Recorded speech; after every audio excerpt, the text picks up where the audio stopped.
ባሳለፍነው 2 ሳምንታት ብቻ የኢትዮጵያ የምግብ ዘይት ዋጋ 25% የሚያክል ጭማሪ አሳይቷል።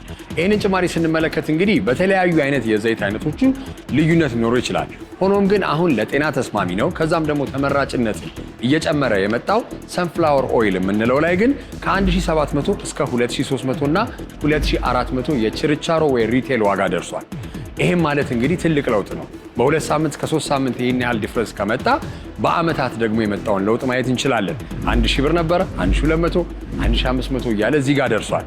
ይሄንን ስንመለከት ግን በኢትዮጵያ የምግብ ዘይት ላይ ድርሻዎቹ ምንድናቸው? ይሄንን ነገሮች ፋክተሮቹ ምንድናቸው ወይም መንስኤዎቹ ምንድናቸው? አንደኛ።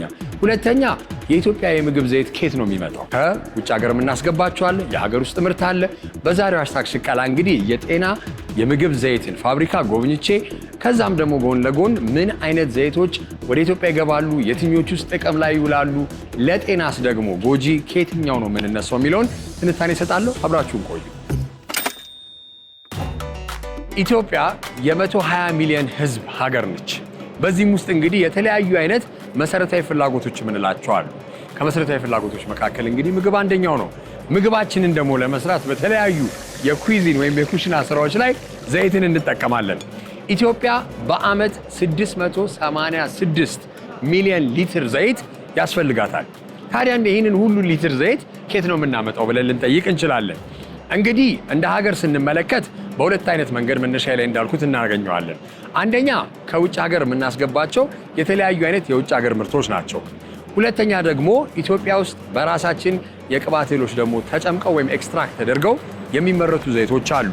ታዲያ ሁለቱን ስናነጻጽር የትኛው የበለጠ ነው ቢባል ከ85 እስከ 90 በመቶ የሚሆነው ዘይት ወይም የምግብ ዘይት የሚመጣው ከውጭ ሀገር ነው። ለዚህም እንግዲህ ደግሞ ወደ 600 ሚሊዮን የአሜሪካን ዶላር በአመት ኢትዮጵያ ታወጣለች። አንዳንዴ ቁጥሩም ከፍ ብሎ እስከ 700-800 ሚሊዮን የሚደርስበት ሁኔታ አለ። ታዲያ ስንመለከት የውጭ ሀገር የሚመጡ ዘይቶችን ስናይ የሚገቡበት ራሱ የውጭ ምንዛሪ እንደ ትልቅ ከፍተኛ ለውጥ ሊያመጣ ይችላል። የሀገር ውስጥ ምርት ላይ ደግሞ ስንመለከት የሀገር ውስጥ ምርት ላይ የራሳቸው የሆነ የምርት ሂደት አላቸው። የምርት ሂደቱንም ስንመለከት እንግዲህ ጥሬ ዕቃ አለ፣ የፋብሪካ እንደዚህ የምታዩት ትልልቅ ወጪዎች ይኖራሉ። ያም ነገር እንግዲህ ዋጋው ላይ ፋክተር ይሆናል ወይም መንስኤ ሊሆን ይችላል። እስቲ የኢትዮጵያን የምግብ ዘይት ምርትን ስንመለከት ምን አይነት ነው? ቁጥሮችን እንመልከት እስቲ። አንዳንዴ እንደው ወደ በኋላ መለስ ስል 10 ዓመት 12 ዓመት በፊት የተሰሩ ዘገባዎችን እየተመለከትኩና እያጠናው ነበረ። ታዲያ በጣም በሚያሳዝን ሁኔታ 20 ብቻ የሚሆኑ የዘይት ፋብሪካዎች ቀርተው ነበረ። አሁን ግን ወደ 230 የሚሆኑ መካከለኛና ከፍተኛ የዘይት ማምረቻዎች ከዛ ደግሞ ወደ 1000 የሚሆኑ ጥቃቅንና አነስተኛ ማይክሮ ኤንድ ስሞል ኢንተርፕራይዝ ደረጃ ላይ ያሉ የዘይት ማምረቻዎች አሉ። እነዚህም ታዲያ እንግዲህ ድክ እያሉ ልበል የኢትዮጵያን የዘይት ፍላጎት ለማሟላት እየሞከሩ ነው። የመጀመሪያው ፕሮሰስ እንግዲህ ሀገር ውስጥ የሚገኙትን የትኛውም አይነት የቅባት እህል በመሰብሰብ ከገበሬዎች ጋር አብሮ በመስራት በተለያዩ የማጣራት ሂደቶች ተከትለን በብዛት አሁን ሰዓት ለምሳሌ የሱፍ እህል እንዲሁም ደግሞ የአኩሪ አተር እህል በማጣራት ላይ እንገኛለን። የመጀመሪያው ፕሮሰስ የማጽዳት ሂደት ነው። ማጽዳት ስንል እንግዲህ ከእህሉ ጋር የሚመጡ የተለያዩ አፈር፣ ድንጋይና ሌሎች የእህል አይነቶች አብረው ሊመጡ ይችላሉ። ስለዚህ እነዚህን የመለየት ፕሮሰስ ነው። እነሱን ከለየን በኋላ የሚቀጥለው ፕሮሰስ የፕሪፓሬሽን ፕሮሰስ ነው። ለኤክስትራክሽን ምቹ የማድረግ ፕሮሰስ ነው። ሁለት አይነት ኤክስትራክሽን ሲስተም አለን። የሜካኒካል ኤክስትራክሽን ሲስተም አለ፣ የሶልቨንት ኤክስትራክሽን ሲስተም አለን። በብዛት የአኩሪ አተር እህል ስንጠቀም ውስጡ የሚገኘው እህል ውስጥ የሚገኘው የቅባት መጠን እስከ 19% በአቨሬጅ በአማካኝ እስከ 19% የሚሆን የቅባት መጠን አለው። ስለዚህ ይሄንን ቀጥታ በሶልቨንት ኤክስትራክሽን ፕሮሰስ ሲዱ ውስጥ ወይም ደግሞ የአኩሪ አተር እህል ውስጥ ያለውን የዘይት የማጣራት ሂደት ነው የሚሆነው ማለት ነው። የሱፍ እህል ሲሆን ደግሞ የውስጡ ያለው የቅባት መጠን ወይም የዘይት መጠን ከፍ ስለሚል በአማካኝ እስከ 36% የሚደርስ የዘይት መጠን አለው። ስለዚህ ይህን በሜካኒካል ኤክስትራክሽን በተወሰነ መልኩ ያለውን የዘይት መጠን ካጣራን በኋላ በድጋሚ በሶልቨንት ኤክስትራክሽን ቀሪውን ዘይት የምናጣራበት ሂደት አለ። ከዛ በመቀጠል ከሶልቨንት ኤክስትራክሽን ከጨረስን በኋላ የሪፋይኒንግ ፕሮሰስ ነው። ሪፋይነሪ ፕሮሰስ በሁለት አይነት መንገድ ነው የምንሰራው። አንደኛው በቀጥታ ከውጭ የምናስመጣው የክሩድ ኦይል ወይም ደግሞ የድፍድፍ ዘይት የተለያዩ የማጣራት ሂደቶችን አልፎ ወደ ፋይናል ሪፋይንድ ኦይል የሚቀየርበት ፕሮሰስ ነው። እነዚህም ዓለም የደረሰበትን ዘመናዊ የማጣራት ሂደት የሚከተሉ ፕሮሰሶች አሉ። እነዚህም ዲጋሚንግ፣ ኒውትራላይዜሽን፣ ብሊቺንግ እንዲሁም ደግሞ ዲኦዶራይዜሽን የሚባሉ ፕሮሰሶች አሉ። እነዚህን ተከትለን ድፍድፍ ዘይቱን የተጣራ ዘይት ለማድረግ የምናሳልፋቸው ፕሮሰሶች ናቸው። ስለዚህ በሁለት አይነት መንገድ ነው። አንደኛው መንገድ በራሳችን አገር ውስጥ የሚገኙ የቅባት እህሎችን ኤክስትራክት ካደረግን በኋላ ወደ ሪፋይነሪ ፕሮሰስ አድርገን ፋይናሊ የተጣራውን ዘይት የመጨረሻው ፕሮሰስ የማሸግ ፕሮሰስ ወይም ደግሞ ፓኪንግ ሴክሽን ነው። ፓኪንግ ሴክሽን ላይ በሚፈለገው ገበያው በሚፈልገው መጠን የተለያዩ ሳይዝ ባላቸው ኮንቴይነሮች ለምሳሌ በ450 ሚሊ ሊትር፣ በ1 ሊትር እንዲሁም በ3 በ5 ሊትር በተለያዩ ኮንቴይነሮች የማሸግ ፕሮሰስ ነው የሚሆነው ማለት ነው። ከዛ በኋላ ምርቱ ከታሸገ በኋላ ወደ መጋዘን ጊዜያዊ ማቆያ መጋዘን ውስጥ ይገባል። ከመጋዘን በኋላ ከ24 ሰዓት በኋላ ወደ ገበያ የዲስትሪቢዩሽን ፕሮሰስ ይሆናል ማለት ነው። ውይ በጣም ትልቅ ጭማሮ ነው። 4-5 በወር ውስጥ የሚጨምርበት ጊዜ አለ። አንዳንዴ ቀን በቀንም የሚጨምርበት ጊዜ አለ። ይሄ ማለት ምን ያህል እንደሆነ ምታው። ምናልባት አቨሬጅ እንኳን በወር ውስጥ 4 ይጨምራል ቢል ምታው 4 ጊዜ በ12 ምን ያህል ዋጋ እንደሚጨምር ማለት ነው። ስለዚህ በጣም ትልቅ የሆነ የዋጋ ለውጥ ነው ያለውና ኢምፓክቱ በጣም ትልቅ ነው። አንደኛውና ቤዚኩ ነገር የምግብ ዘይት ዋጋ እንዲጨምር የሚያደርገው አንደኛ የዶላር ዋጋ ከጊዜ በጊዜ መጨመር ነው። ምክንያቱም ኢትዮጵያ 85% ዘይት ከውጭ ነው የምታስመጣው። ስለዚህ የዘይቶች ወደ ሀገር ውስጥ ሲገቡ የዶላር ዋጋ ዶላር በጨመረ ቁጥር የዘይትን ዋጋ እየጨመረ ይሄዳል ማለት ነው። ከዛ ውጪ ደግሞ የተለያዩ ግብአቶችም አብረው ለምሳሌ ከውጭ የሚገቡ ግብአቶች ካሉ እነሱም ወደ ሀገር ውስጥ በዶላር ስለሚገቡ ያም የዘይትን ዋጋ እንዲወደድ ያደርገዋል። በሶስተኛ ደረጃ የነዳጅ ዋጋ ራሱ መጨመር የራሱ የሆነ ኢምፓክት አለው የዘይት ዋጋ ላይ የመጨመር። ምክንያቱም ሎጂስቲክስ ስላለው ሎጂስቲክ ዋጋው የዘይት ዋጋን ይጨምረዋል።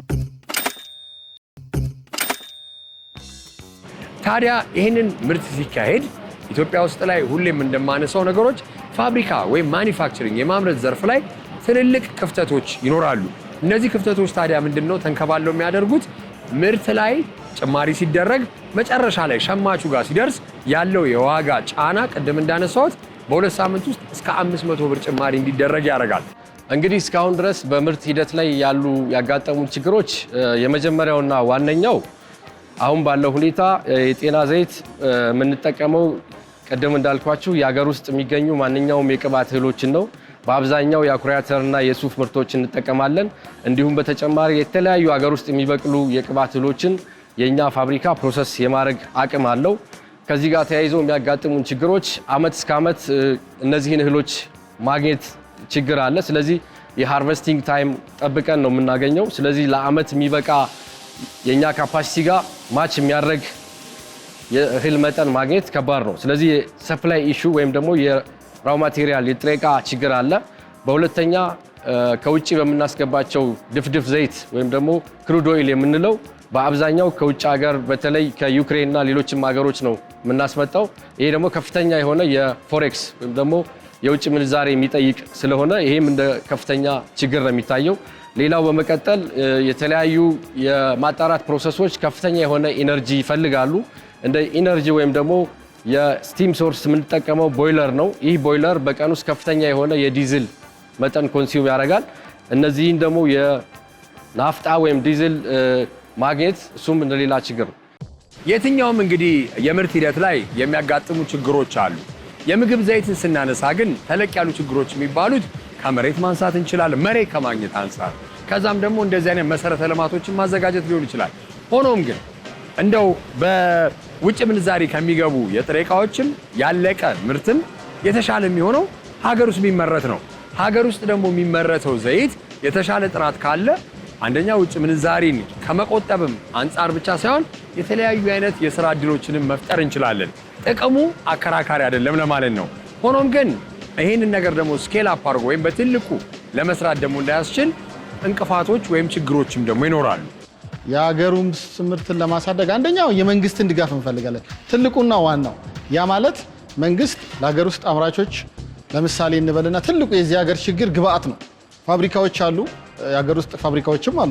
በነገራችን ላይ እነሱ ባላቸው ፖቴንሻል ወይም ደግሞ ባላቸው የዲዛይን ካፓሲቲ ማምረት ቢችሉ የሀገሪቱን የዘይት ምርት ባይሸፍኑትም የተወሰነ ኮንትሪቢሽናቸው የሀገሪቱን የዘይት ዲማንድ ይሸፍናል ብዬ አምናለሁ። እና ግብአቶች ለምሳሌ ጥሬ ዕቃ ነው፣ ትልቁ ችግር ጥሬ ዕቃ ነው። ስለዚህ መንግስት እርዳታ ቢያደርግ እዛ ላይ ለምሳሌ አሁን የእርሻ ቦታዎችን ቢሰጥ ለአምራቾች ትልቁ ስራ እሱ ነው።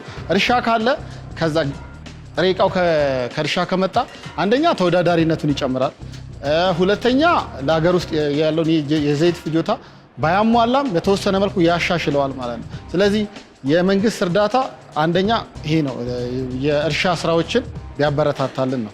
በሁለተኛ ደረጃ እንደ ቅድም እንዳልኩት ነው የታክስ ለሎካልና ለኢምፖርትድ የሚሉት አለና ያንን መንግስት ቢያሻሽልልን።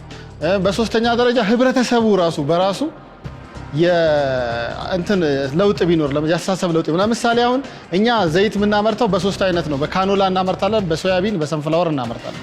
ሶያቢን ስትለው ህብረተሰቡ ብዙ ጊዜ ሬዚስት የሚያደርግበት ነገር አለ። ግን ሶያቢን ሀገር ውስጥ ነው የሚመረተው ጥሬ ዕቃ። ኢትዮጵያ በጣም የሶያቢን ምርት አምራች ሀገር ናት። ይህንን በደንብ ብንጠቀመውና ለህብረተሰባችን ብናስከፋፍል የዘይት ዲማንድን በተወሰነ መልኩ እንቀንሳለን ወይም ደግሞ ማርኬቱን እናረጋጋለን ብዬ አምናለሁ። ስለዚህ ፐርሰፕሽናችን ወይም ደግሞ የአመለካከት እንትናችን ቢለወጥ የውጭ ዘይት ብቻ ስለሆነ ኳሊቲ ነው ለማለት አይደለም። የሀገር ውስጥ የኛ ጥሬ ዕቃውን ፍሬሽ የሆነ ወይም ደግሞ ገና ከገበሬ የተሰበሰበውን ጥሬ ዕቃ አምጥተን ነው ጨምቀን ለገበያ የምናቀርበው። ስለዚህ ይሄ ቢለመድ የተሻለ ነገር ይኖራል ብዬ አምናለሁ። እነዚህ ችግሮች አሉ ማለት ግን ከምንም በላይ እንዲያውም ትኩረት ተሰጥቶ ሊሰራባቸው ይገባል። አንድ ምርት ሂደትን ከማስተካከል ወይም ኤፊሽንሲ ከመጨመር አንጻር ብቻ ሳይሆን የተለያዩ አይነት መፍትሄዎችን አስበው የምርት ብዛትን ወይም ቮሊዩምን ማሳደግ፣ ከዛም ደግሞ ወደ ሸማቹ ጋር ሲደርስ ያለው ዋጋ እንዴት ቀንሶ ማድረግ ይቻላል የሚለውንም ነገር መታሰብ አለበት። እኛ ዋጋን ለመቀነስ ከምናደርጋቸው ነገሮች አንደኛውና ዋናው በተለይ በአዲስ አበባ ላይ ነጋዴዎች የተወሰኑ ነጋዴዎች ከፋክተሪ መጥተው ከፋብሪካ መጥተው እንዲገዙ የሚያደርግንበት ፕላትፎርም አለ።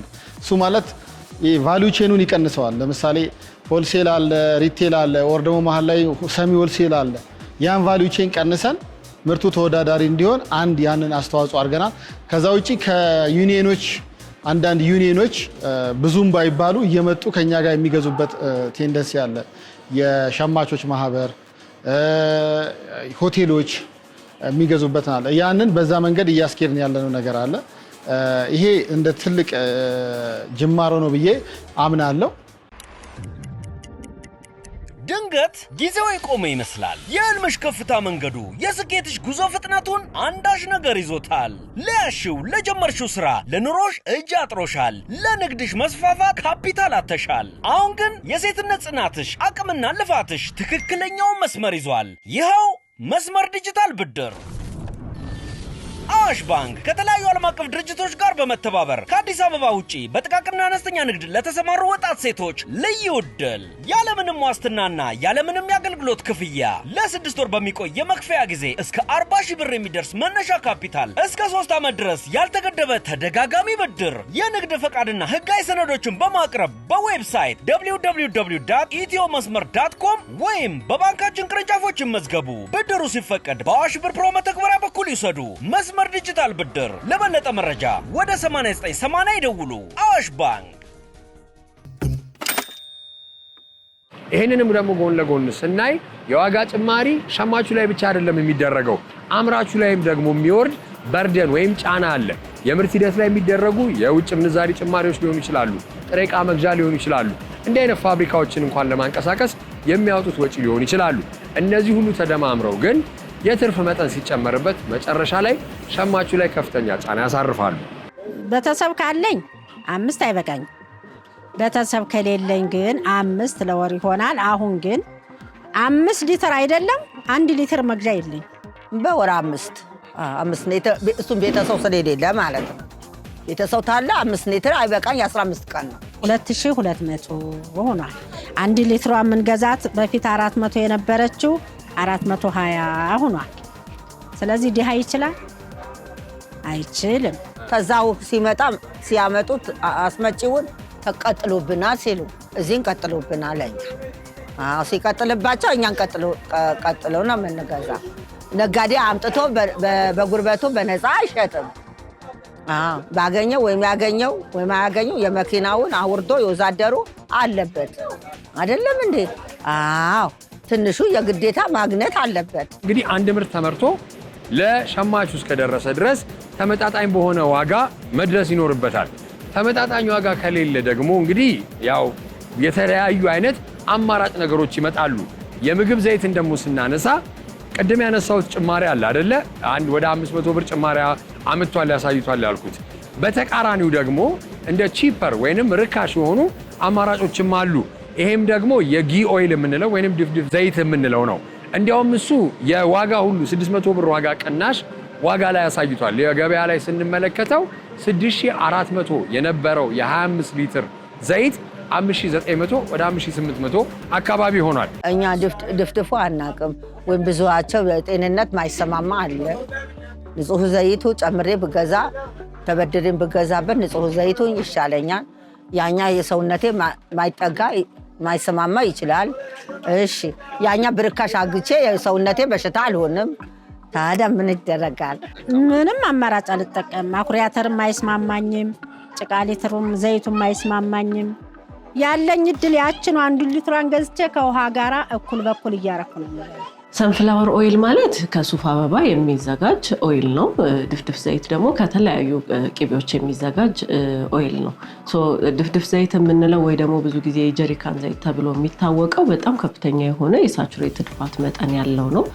ሰንፍላወር ኦይል ደግሞ በተለይ ደግሞ በጣም የተጣራው ሰንፍላወር ኦይል ኦሜጋ 6 የተባለ ኢንፍላሜሽን ሊጨምር የሚችል ስቲል እሱም በጣም ከተጠበሰና ረዥም ሰዓት ከተቁላላ ካረረ እሱም የሳቹሬትድ ፋት መጠኑ ከፍ ሊል የሚችል ኦይል ነው። ሰንፍላወር ኦይል ትንሽ ከዛኛው ኦይል ወደድ ይላል ለኮሚኒቲያችን። ነገር ግን ሁሉንም ኦይሎች መጠናቸውን ቀንሰን የምንጠቀመው ከሆነ ዋጋውን መቀነስ እንችላለን። እኔ ርካሽ የሚባለውንም አንደኛም አላውቀውም፣ ሁለተኛስ ምን አስተማማኝ ኖሮት ገዝቼ ለጤና ጠንቅ አይሆንም ብለህ ምኑ ይበላል? ምኑን አምነህ ገዝተህ ትበለዋለህ? ዞሮ ዞሮ ይሄንንም እኮ አናምነውም ከየት እንደመጣ። ነገር ግን ሆዳችን እንዲሞላ ነው አሁን የምንበላው። ያ ስለሆነ አስቸጋሪ ነው። ይህ ማለት እንደ ጤናማ አማራጭ የምንመለከተው ቅድም መነሻ ላይ አንስቼዋለሁ። ሰንፍላወር ኦይልን እንደ ትልቅ ጥሩ እንደ ሄልዲ ወይንም ጤናማ ምርጫ ስለሚፈለግ ነው ያን የሚደረገው። ያኛው ግን ጤናማነቱን ያመረጋገጥ የሚከብድ ሌላም ደግሞ ለጤና ጉዳቶች የሚያጋልጥ ከሆነ በየትኛው መልኩ መመገብ ይኖርብናል ወይንስ እንደው መጠቀምስ ኮምፕሊትሊ መቆም አለበትም የሚለውን ነገር ቆም ብለን ማሰብ ይኖርብናል። እና አበሳሰላችንን ደግሞ ረጅም ሰዓት አለማሳረር፣ ረጅም ሰዓት አለማቁላላት፣ ዘይቱን ብዙ ሰዓት አለመጥበስ፣ እሳት ላይ አለማቆየት፣ ምግቦቻችንን ደግሞ ፍራይ አለማድረግ። እሱን የምንችል ከሆነ የሳቹሬትድ ፋት መጠኑን የሁለቱንም መቀነስ እንችላለን። ባይሰልፍ ግን የጀሪካን ዘይት የሳቹሬትድ ፋት አለው። የልብ ህመም፣ የኮሌስትሮል መጠን ሊጨምር ይችላል። በተለይ ደግሞ ዩሪክ አሲድም በጣም ሊጨምርብን ይችላል። ሄልዚ ኦፕሽኖች ለምሳሌ አበሳሰል ካልን ብላንቺንግ የሚባል አበሳሰል ዘዴ ያለ። ብላንቺንግ ማለት የፈላ ውሃ ውስጥ አሁን አትክልትም ቢሆን ጥቅል ጎመንም ቢሆን ንክር አድርገን የፈላ ውሃ ውስጥ ካወጣን በኋላ በመጥበሻ ለትንሽ ደቂቃ ብቻ ማብሰል። እንደዛ ሲሆን ሌላ ጊዜ በዘይት ምንጠብሰውን ስንቀንስ የዘይት የምንጠቀመውን መጠን እንቀንሳለን። ኮስታችንንም አደሴም ታይም እንቀንሳለን። ኦይሎች የተለያዩ ኦፕሽናል ኦይሎች አሉ። ነገር ግን አሁን እኔ የተሻለውን ዋጋ የሚቀንሰውን ኦይል ምረጡ ከምል ሙያዊ የሚሆንልኝ ሞር የዘይት መጠናችንን መቀነስ። የተለያዩ የዘይት አይነቶች አሉ፣ ሰንፍላወርንም ጨምሮ ሚዝረጋውንም ዘይት ጨምሮ ሌሎችም የቅባት እህሎች ለምሳሌ የተልባ ዘይት፣ በቤታችን የሚጨመቁ የኑግ ዘይት፣ የተለያዩ የዘይት አይነቶች አሉ። ኮስት ግን ለመቀነስ የዘይት መጠናችንን መቀነስ የተሻለ ነው። የሀገር ውስጥ ምርት ላይ ያለውን ችግርም እንደ መፍትሄ ሀሳቦች የሚቀመጡን አነሳን አየን። ሆኖም ግን አልቲሜትሊ ብንመለከት የተለያዩ አይነት ጽንሰ ሀሳቦችን ወይ መፍትሄ ሀሳቦችን አንስተን ልንወያይ እንችላለን። መጨረሻ ላይ ግን ሸማቹ ላይ የሚያርፍበት ነገር የዋጋ ጭማሪው አይቀንስም ወይ አይጨምርም የሚሻል ነገር ላይሆን ይችላል። ታዲያ ይሄ ነገር ዋጋ በጨመረ ቁጥር ምን አይነት ኢምፓክት ያመጣል የሚለውን ነገር ነው ከጊዜ ጊዜ አንዳንዴ ችርቻሮ የሚሸጡ ኪዮስኮችና ሱቆች ላይ ሸማቹ ላይ የሚያመጣውን ጫና መረዳት ይኖርብናል። ይሄም ደግሞ አይደለም ያ ካልሆነ እንዴት ነው ማስተካከል ያለብን የሚባለውን አንደኛ ነገር ኮንሱመር ቢሄቪየር የምንለው ነው ወይንም የሸማች ባህሪን በምን መልኩ መቀየር ይቻላል? ለምን ቅድም ባለሙያዎች ያስረዱ እንዳየነው የተለያዩ አማራጮች አሉ። ሰንፍላወርን ብቻ ሳይሆን የሶያቢን ወይንም የአኩሪ አተርን በመጠቀም የተሻለ ጤናማ የሆነ የሀገር ውስጥ ምርትን መጠቀም እንችላለን ነው። ይህም እንደ አንድ መፍትሄ ሀሳብ ነው። የተለያዩ አይነት ጥያቄዎች ቢነሱበት ምርቱ ላይ የሽታም ነገር ሊሆን ይችላል፣ አንዳንዴም ደግሞ ፍላጎትም ላይሆን ይችላል። ሆኖም ግን እንደ አማራጭ መመልከት ያለብን እንደዚህ አይነት አማራጭ ምርቶች ካሉ ማህበረሰቡ ወይም ሸማቹ ኦፕን ማይንድድ ሆኖ ወይንም አስተሳሰቡን ከፈት አድርጎ ቢመለከት የተሻለ አይነት አማራጮች ይኖራሉ። ለምሳሌ አሁን በማርኬቲንግ ላይ አንዳንድ የግንዛቤ ማስጨበጫ ስራዎች እንሰራለን። ለምሳሌ ሶያቢን ሲባል ሰውም ከምን ጋር ነው አሶሼት የሚያደርገው? ሽታ ምናምን ይላል። ግን የሽታ ራሱ ለምሳሌ አንድ ምርት ለምሳሌ ባቄላ ፈይተው የባቄላ የሆነ የራሱ የሆነ ተፈጥሯዊ ሽታ አለው። ሶያቢንም የራሱ ተፈጥሯዊ ሽታ አለው። ያ መጥፎ አይደለም። ያንን ግንዛቤዎች እየሰራን ነው። ከዛ ውጪ ደግሞ ከገበሬዎች ጋር በትስስር እየሰራን ስለሆነ ባክዋርድ ኢንቴግሬሽን የፋርም ስራዎች አሉን አንዳንድ ቦታዎች ላይ እዛ ላይም አንዳንድ የግንዛቤ ስራዎች እየሰራን ነው። ግን ሞር ከዚህም በላይ መስራት ይጠበቅብናል። ለዚህ ደግሞ እንደናንተ ያሉ የሚዲያ አካላት ከኛ ጋር ሆኖ ቢሰሩ የተሻለ ነገር እናመጣለን ብዬ አምናለሁ። ከዚህም ጎን ለጎን ደግሞ ፖሊሲ አቀራረጽም ላይ እንግዲህ መንግስት የተለያዩ አይነት የሀገር ውስጥ ምርቶችን ወይም የማምረቻ ዘርፍን ለማሳደግ የሚቀረጹ ፖሊሲዎችን በማስተካከል ሊሰራም ይገባል። ከግብርና አንጻር ሊሆን ይችላል፣ መሰረተ ልማትን ከማመቻቸት ሊሆን ይችላል፣ በርካታ ነገሮችን ማንሳት እንችላለን። ሆኖም ግን ኮንሱመር ቢሄቪየርን መቀየርም ፖሊሲም ብቻ አይደለም። አጠቃላይ የዋጋ ግሽበትን ስንመለከት ኢትዮጵያ ላይ ብቻ አይደለም ያለው። አሜሪካ ከ30 ዓመት በላይ ተቆጥሮ የማይታይ አይነት የዋጋ ግሽበት እያስተናገደች ነው። አውሮፓ ላይ እንግዲህ እነ ግሪስ 2008 እንደ አውሮፓውያን አቆጣጠር ያለው የኢኮኖሚ ቀውስ ያመጣውን ትሪክል ዳውን ኢፌክት ወይም የዶሚኖ ውጤትን እስካሁን እየተጋፈጡት ነው ያለው። በአጠቃላይ ዓለም ላይ ያለው የምጣኔ ሀብትን ስንመለከት ሪሴሽን የምንለው ወይንም የኢኮኖሚ እንቅስቃሴ የምጣኔ ሀብት ግብይት የሚቀንሰበት ወይም የቀነሰበት ሚኒመም የሆኑ ግብይቶች የሚደረጉበት ስለሆነ እንዲህ አይነት የዋጋ መጨመሮች፣ የኑሮ መወደድ የተለመደ ሂደት ነው። ከዛም ግን ጎን ለጎን ማንሳት ያለብን የውጭ ምንዛሪም እንደ ትልቅ ኮንሰርን ሲነሳ አሁን ኢትዮጵያ የያዘቻቸው የማክሮ ኢኮኖሚክ ፖሊሲ ሽፍቶች ወይ ለውጦች የተወሰነ ጊዜ ቢፈጅም ረዘም ያለ ሊሆን ይችላል። እነዛ ለውጦች ሲመጡ የተሻለ ሆራይዝን ወይም የተሻለ ነገር ሊመጣ ይችላል ብለን እናምናለን።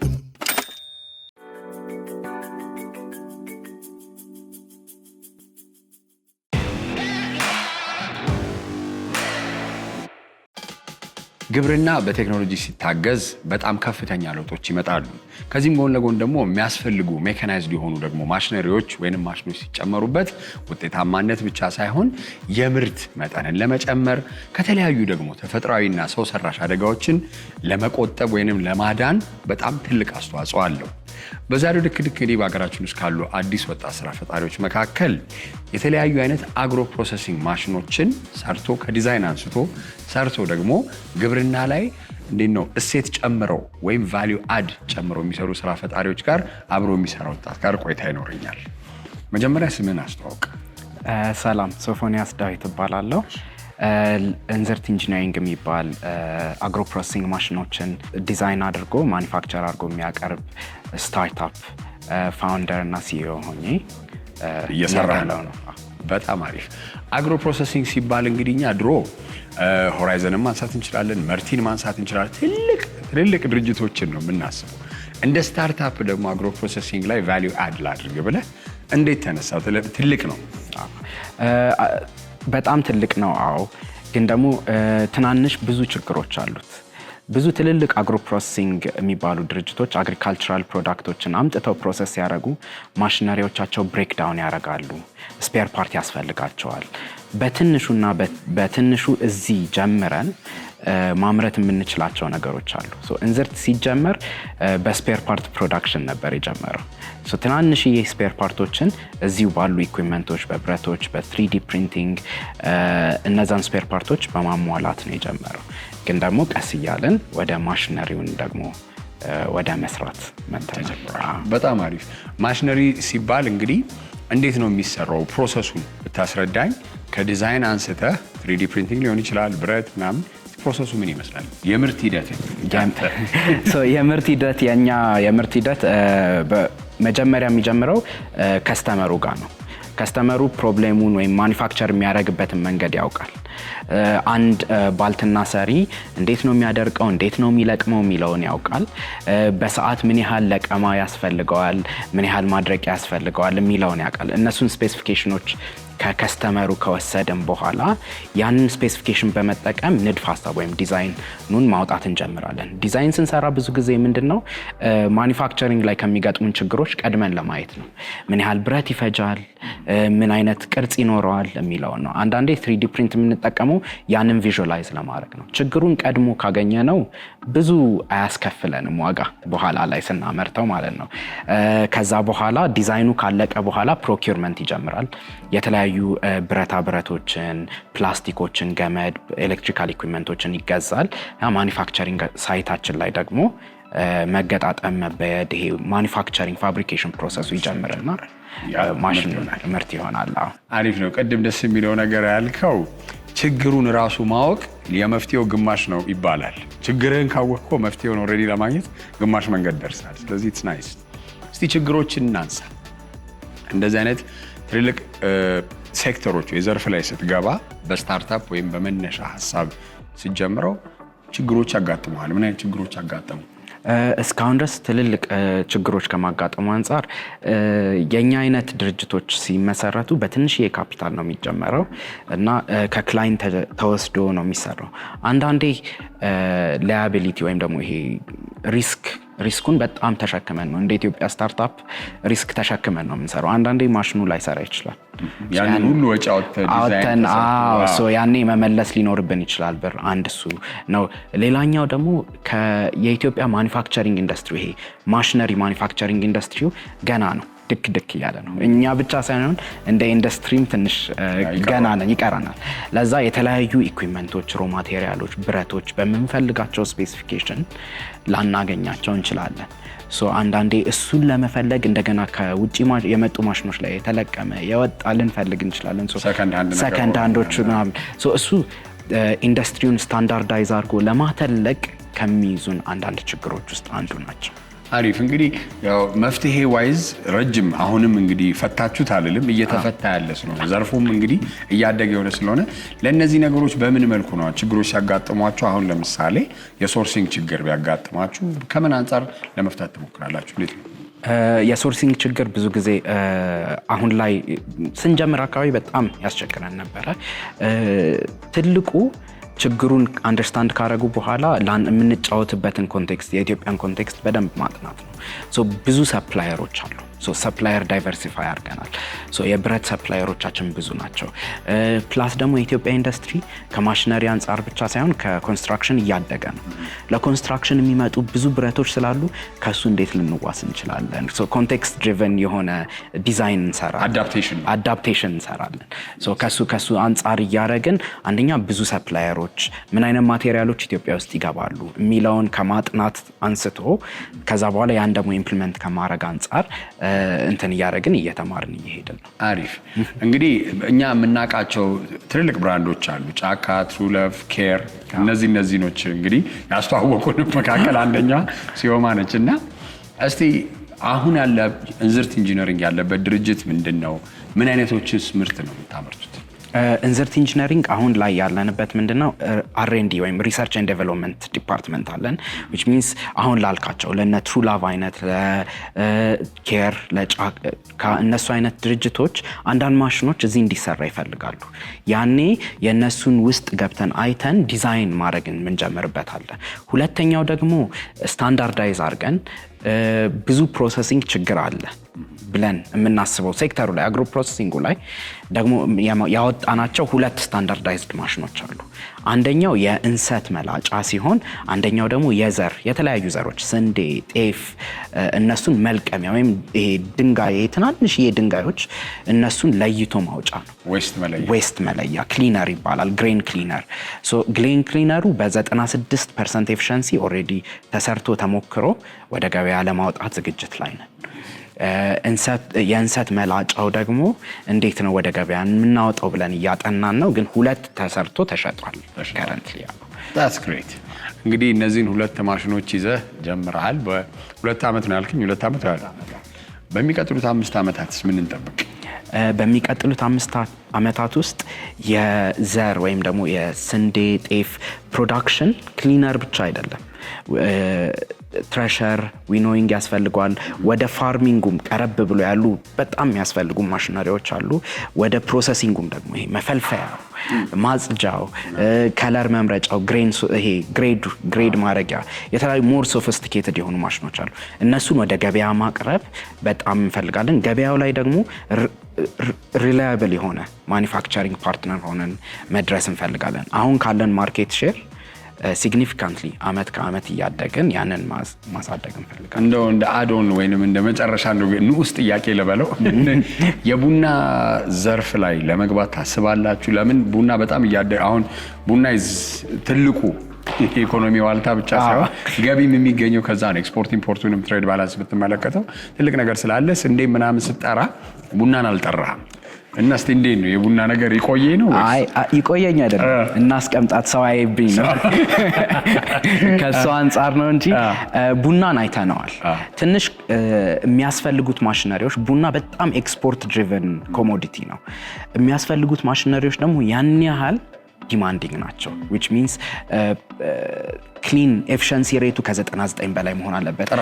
ጥራቱ የማሽኑ ጥራት ብቻ ለምን ኮሞዲቲው ውጪ ሄዶ እንደገና ኤክስፖርት ስታንዳርዱን ሚት ማድረግ ስላለበት የሚያስፈልጉት ማሽኖች ያን ያህል ስታንዳርድ መምታት አለባቸው። ለዛ ትንሽ አቅምን ሰብስብ ብለን ነው እንጂ አይተተነው አይደለም። በጣም እንግዲህ እንደሚሳካ እንግዲህ ትልቅ የቡና መፈልፈያ ማጠቢያ ምናምን ማሽን ደግሞ ሀገራችን ውስጥ ተመርቶ ማየት ይጀምራል። ቴንኪው በጣም ሶፎንያስ፣ መልካም የሥራ ዘመን፣ በርታልኝ። እንግዲህ የምግብ ዘይት ዋጋ ለምን እንደሚጨምር በተለያዩ አይነት የምርት ሂደቶች ላይ ያሉ ችግሮችን፣ ለነዛ ችግሮች ደግሞ መፍትሄ ሀሳቦች ምን ሊሆኑ ይችላሉ፣ በአጠቃላይ ደግሞ ረከስ ያሉ አማራጮችስ ጤናችን ላይ የሚያስከትሉት ነገር ወይንም ጉዳት ሊያስከትሉ ይችላሉ ተብሎ በጤና ባለሙያዎችና በዳይቲሽኖች ምን ይመስላል የሚለውን ነገር ለማየት ሞክረናል። የዛሬ #ሽቀላ ይህን ይመስል ነበረ። በሚቀጥለው ሳምንት ከምንገናኝ መልካም ጊዜ